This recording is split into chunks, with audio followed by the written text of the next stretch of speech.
El deber de informar. Hola, soy Claudia Lobos. Mi carrera es Ingeniería en Prevención de Riesgo del Instituto IP Chile. Introducción. Según el Decreto Supremo 40, artículo 21, es obligación del empleador informar de los riesgos que entrañan la labor, y ahí empiezas a enumerar los riesgos que pueden ser riesgos biológicos, toxicológicos, contaminación cruzada, sistemas de ventilación. Bueno, los métodos de trabajo correctos serían desarrollar manuales de bioseguridad, segregar los residuos según el artículo 6, programas de limpieza en sistemas de climatización, programas de mantenimiento de infraestructura, establecer procedimientos de limpieza o desinfección de paredes, techos y pisos. Se limpia siempre del área más limpia a la más contaminada. Charla el deber de informar. Bueno, a continuación vamos a ver los riesgos inherentes de la prevención de riesgos en aseo. Es importante que todo el personal del aseo de una empresa siga ciertas recomendaciones básicas enfocadas en prevenir y evitar los accidentes más comunes, utilizando siempre los elementos de protección personal que son adecuados según las tareas que vamos a realizar. En nuestras jornadas laborales pueden ser más agradables y seguras cuando nos encontramos en ambientes debidamente aseados y ordenados. Sin embargo, no podemos olvidar que quienes desempeñan las labores de limpieza al interior de una organización también están expuestos a posibles accidentes o enfermedades laborales. Por eso hemos identificado una serie de actos y situaciones peligrosas sobre las cuales se puede realizar una efectiva gestión preventiva. Actos peligrosos habituales: transitar por espacios reducidos, desplazarse por superficies que presentan desniveles sin señalización, alfombra en mal estado, pisos mojados o resbaladizos, cables que cruzan zonas de tránsito. Levantar más peso de lo permitido, 50 kilogramos para hombres y 20 kilogramos para mujeres. No usar las piernas y brazos para levantar cargas forzando la espalda. Levantar y transportar cargas sin mantenerlas pegadas al cuerpo. Rotar o inclinar el torso a los costados con la carga. Transportar carga sin considerar los obstáculos y estado de visibilidad del camino. Inhalar, ingerir o recibir salpicaduras de productos químicos. Realizar tareas sin los debidos elementos de protección personal, intervenir piezas en movimiento de maquinaria, manipular circuitos eléctricos sin autorización, utilizar o transportar herramientas cortantes. Fuente o situaciones peligrosas: falta de procedimiento de trabajo seguro para el manejo manual de carga, instalaciones eléctricas deficientes.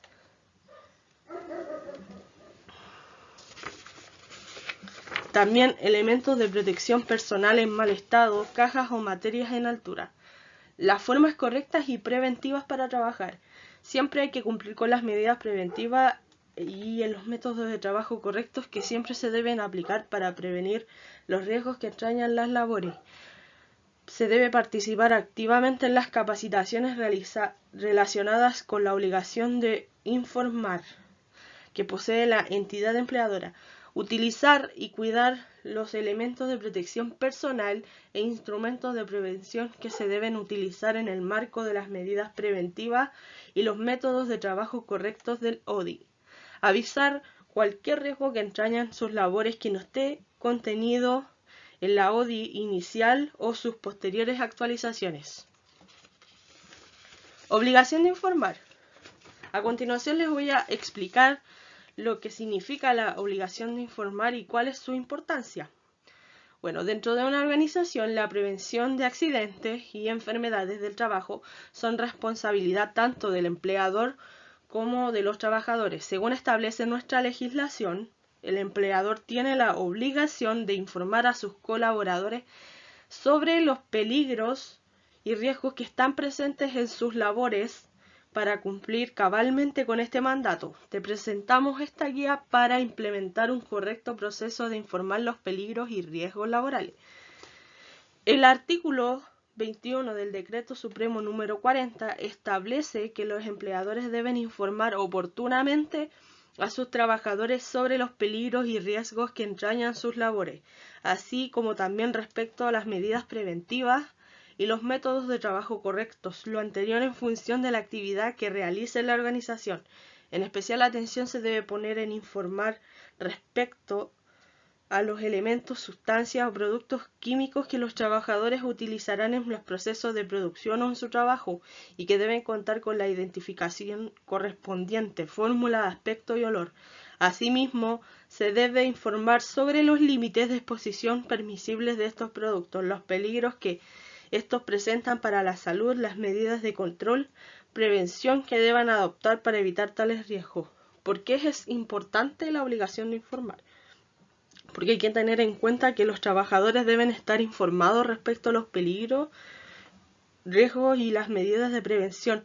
Los métodos correctos de trabajo permiten que nosotros podamos saber y entender a lo que nos exponemos cuando trabajamos, así como las acciones que deben realizar para evitar accidentes y enfermedades durante las jornadas laborales. ¿Qué se debe informar? Se debe informar que por cada puesto de trabajo hay que informar todos los peligros de accidente, enfermedad profesional que se presentan producto de la realización de ese trabajo. Adicionalmente hay que aplicar e indicar medidas de control, sean estas ingenieriles, sistemas de protección, sensores, administrativas o elementos de protección personal. En caso de sustancias químicas hay que apoyarse en la hoja de datos de seguridad. ¿Cómo se debe informar? Mediante el proceso de inducción de los trabajadores nuevos en la empresa o que han sido reubicados en nuevos puestos de trabajo. Pueden usarse los medios escritos, audiovisuales. Importante es que los trabajadores personalmente revisen la información y se deje un registro de lo que toman en conocimiento. El objetivo del deber de informar.